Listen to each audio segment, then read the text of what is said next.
Hey, in this video, I'm going to cover with you the 11 most frequently asked questions about lumbar spinal stenosis. There's so much confusion about lumbar spinal stenosis in what to expect from it as far as the symptoms, how soon it's going to get better, what it should feel like day in and day out, and what the long-term situation is going to be like if you're suffering from lumbar spinal stenosis.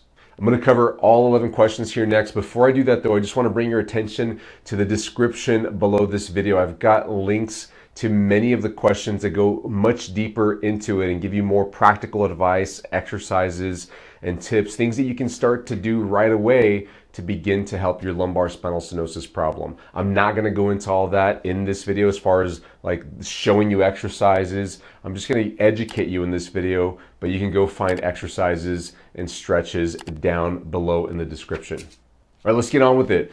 Question number 1, is lumbar spinal stenosis serious? Now this answer is, it depends.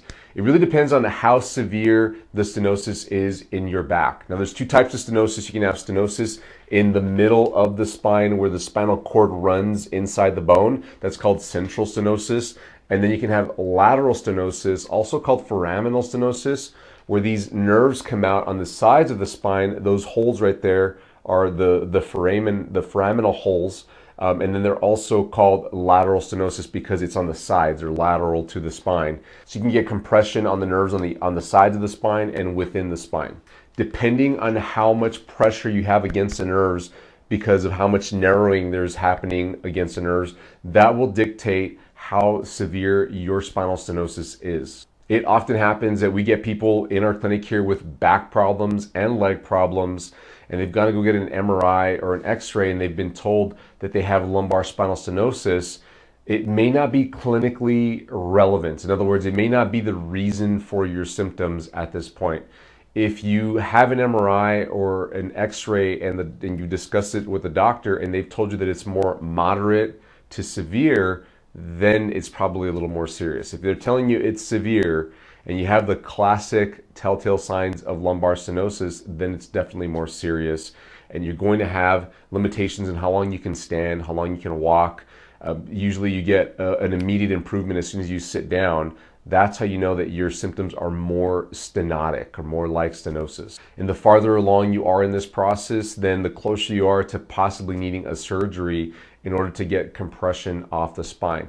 Now, the most severe type of stenosis is central stenosis, where you're having problems with your bowel and bladder control. In other words, you're peeing and pooping on yourself uncontrollably, and this usually comes on kind of sudden for people. Sometimes it is gradual, but it's hard to tell, especially if you're older in age, like you're 60, 70s or older, because you might have other reasons for leakage or incontinence problems. And if it's coming from the stenosis, it typically tends to come on kind of quick. You do want to go get checked out by the doctor for your stenosis and see if that is contributing to your incontinence problem, because if it is, that means you need to go have a surgery on your spine, because you could get permanent loss of your muscles that control the flow of urine and feces. So you want to make sure you keep all that inside yourself by keeping the nerves free that control the muscles in your pelvic floor that hold everything in for the right time. If you're in that situation where you're having accidents, go seek medical attention immediately. If it's a lot, you need to go to the ER. If it's just a little bit and it's controllable as far as incontinence, then you probably need to make an appointment with a doctor and see them this week or here in the next few days. I would not wait on this. You need to go get them seen. Now, if you don't have any of those severe symptoms that I'm describing, then your spinal stenosis is not that serious. You still need to worry about it. I would still put some urgency to fixing the problem and go figure out how to fix that by watching our videos. We help with that. Now, question number 2, what happens if lumbar spinal stenosis is left untreated? Well, it progresses. It progresses to like what I just talked about as far as getting the nerves compressed so much that it's affecting your bowel and bladder control. Now, the stenosis itself can occur for many reasons. It could be the disc herniating. It could be the bones around the nerves growing, like with bony overgrowth. It could be bone spurs. It could also be the position of your spine that's compressing the nerves and allowing the bones to shift within your spine. That could be affected as well. The discs may lose their integrity, in other words, their position and their form. They may shrink as well. They may get compressed, and that could affect the openings in the spine where the nerves pass. The longer that you go without treating the root problem of spinal stenosis, which is usually related to muscle balance, the longer that you go, the more this all progresses and the more you're going to get your spinal nerves affected, which translates to losses in certain functions. Of course, bowel and bladder, like I just talked about. But I think the biggest impactful one is being able to stand and walk as long as you like. When that's affected, people are seriously limited in going to the store, being able to take care of themselves at home, and many other things that you would not expect. There's certain movements, there's certain positions, there's certain exercises and stretches that are really bad. Generally, anything that involves extension, like leaning backwards, bending backwards. There's therapists out there that encourage their patients to go backwards for certain back problems, but lumbar spinal stenosis is one of those that you do not want to make the back muscle stronger or bend backwards. In fact, I've got a video that talks about some of the worst exercises and other things that you can do for lumbar spinal stenosis. Check it out in the description below. Question number 4, how does spinal stenosis affect the legs? Well, let me just show you real quick the anatomy here. All these nerves that come out of the sides of the spine, let me close up here, right there. Those nerves bundle together and travel kind of around the pelvis bones here. Some go in front, some go behind, some turn into the sciatic nerve, some turn into the femoral nerve. And those nerves travel down the legs into the thighs, into the calf muscles, the lower leg muscles, and all the way down into the feet and toes.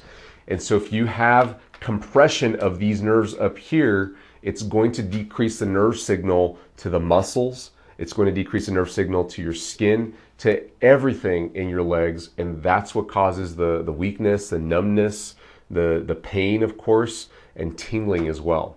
There's some other symptoms that are less talked about, like cramping. Muscle cramping is a common sign of compressed nerves, but people often attribute it to not having enough electrolytes in your system, like potassium.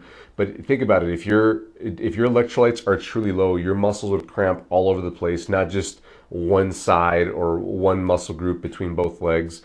That is more common of a nerve problem. Question number 5, is walking good for lumbar spinal stenosis? Walking is generally seen as a very good thing for most health problems, but lumbar spinal stenosis is one that I would proceed with immense caution. If you cannot walk correctly, which is a whole new thing to think about for some people, the fact that you might be walking wrong. If you can't walk correctly, you should not be walking for exercise to help improve your lumbar spinal stenosis. Because if you're using the wrong muscles, kind of alluding back to that muscle imbalance thing that I was telling you about, if your muscles are out of balance and you're using the wrong muscles to do most of your motions, then walking for exercise is only going to make those muscles stronger. The wrong muscles are going to get stronger, and the muscles that you should be stronger in are not being used. Those are going to get weaker. So before you pursue walking for exercise, go fix your walking pattern, which, by the way, I've got a video specifically for how to improve walking with lumbar spinal stenosis. It's also linked in the description below. And that will teach you how to walk properly so that you can now go walking and help your lumbar spinal stenosis problem. Question number 6, what is the best sleeping position for lumbar spinal stenosis? Generally, a semi-fetal position with your spine kind of supported, your head kind of tucked in, with your body kind of curled in, because the more you're in extension, the more pressure you're going to put on your back, but the more you kind of bend yourself in and keep your hips and knees bent, then that tends to take some of the pressure off your nerves. I actually have a video for this as well. Check out the link in the description below for how to best sleep with lumbar spinal stenosis problems. Question number 7, will I end up in a wheelchair eventually? This is a question I get that is just so, it's coming from a place of fear for people and just loss of hope, because when they go to the doctor, especially if they went and got an MRI or an X-ray, doctors don't typically give people a positive prognosis. You know, they don't tell them that this is going to get better. In fact, they tell them you might need surgery one day, it's just going to get worse, and you might end up in a wheelchair one day because your nerves that control your legs are getting more and more pinched. And the poor patient, that might be you, you're feeling the symptoms getting worse in your legs and you can't stand and walk as long as you were before. So the natural progression of this that you would think is your legs aren't going to work and you're going to end up in a wheelchair one day. I'm here to tell you that it is possible to stop the progression of lumbar spinal stenosis. I've got a video talking about that. Is this curable? It's in the description below as well. It's linked down there. But it is possible to halt the progression. Now, if you're too far gone and you're already kind of in a wheelchair, or you're just avoiding walking completely because of problems, you might need surgery. There's other options. This doesn't fix absolutely everybody, but there are things you can do to begin to improve the pressures through your spine to take those pressures off your nerves, which leaves the possibility for you to live a very normal life, free of side effects and problems from lumbar spinal stenosis, as long as you fix the root underlying problem. Question number 8, does spinal stenosis hurt all the time? For most people with moderate and mild and almost semi-severe spinal stenosis, not the real severe one, where they're having like bowel and bladder problems and immediate pain once they stand up. For the people that are not that severe, it typically doesn't hurt all the time. They can usually find a comfortable position and feel fine. Now, if they get into aggravating positions or they're doing activities that they shouldn't be doing, whether they know it or not, then it can begin to flare up as far as their numbness, tingling, pain, and weakness. And one of the cool things about lumbar spinal stenosis is you get pretty immediate feedback on whether what you're doing is working or not. Because if you're taking pressure off the spine, you should find that you have improved symptoms when you're walking and standing. And if your symptoms aren't improving, then your situation might be a little too far gone, or you might need to get some extra help. It does often benefit people suffering from lumbar spinal stenosis to get their joints freed up where they're stuck in their spine, in their mid-back, sometimes in their hip and pelvis area. The joints that are in there might be stuck and contributing to increased pressures at the lumbar spine. That can help to provide relief so that this is not hurting all the time and you're putting yourself in a situation where you can improve the strength, improve the mobility of your spine joints, and take pressure off for the long term. Question number 9 is, what does gabapentin do for spinal stenosis? Now, gabapentin is a medicine, a drug that physicians often prescribe for lumbar spinal stenosis. It's a medication that's targeting the nerves. It helps with nerve-related pain. Gabapentin helps to decrease that pain and allow you to feel a little more comfortable, allow you to walk for longer and do more things, but it is just masking the problem. It is not treating the root problem. If you're looking to take gabapentin for your lumbar spinal stenosis, that's fine, especially if you need to do stuff and you need to continue with your life, continue with your relationships.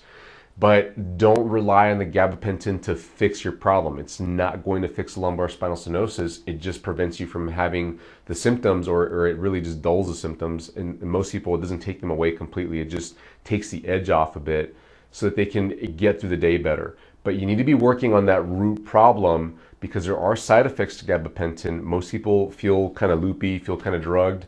Some people have no mental side effects whatsoever, and we don't know the full effect of gabapentin on your other organs, your liver, your kidneys, your organs that help filter the stuff that shouldn't be in your body out of the blood.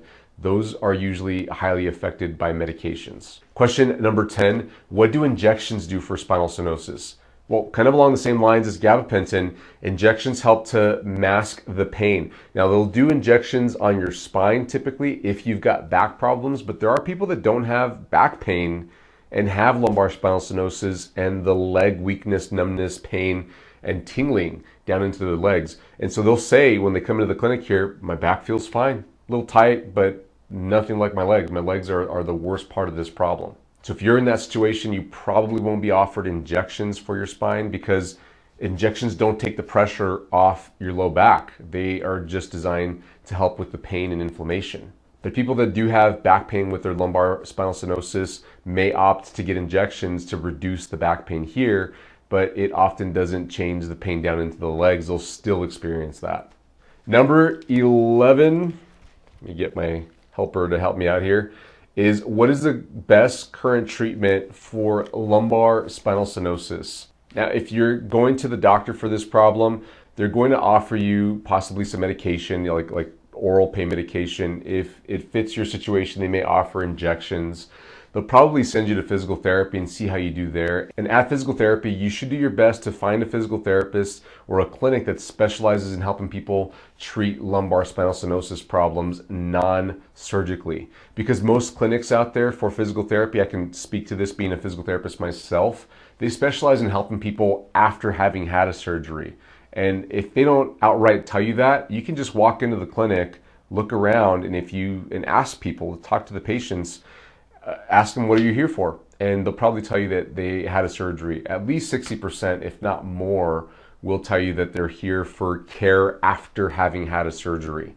If that's the case, that clinic specializes in helping people after surgery, and they're probably not going to be best suited to help you accurately and efficiently fix a lumbar spinal stenosis problem or get the issues under control. So just be careful with which clinic you go to. And physicians don't know this information.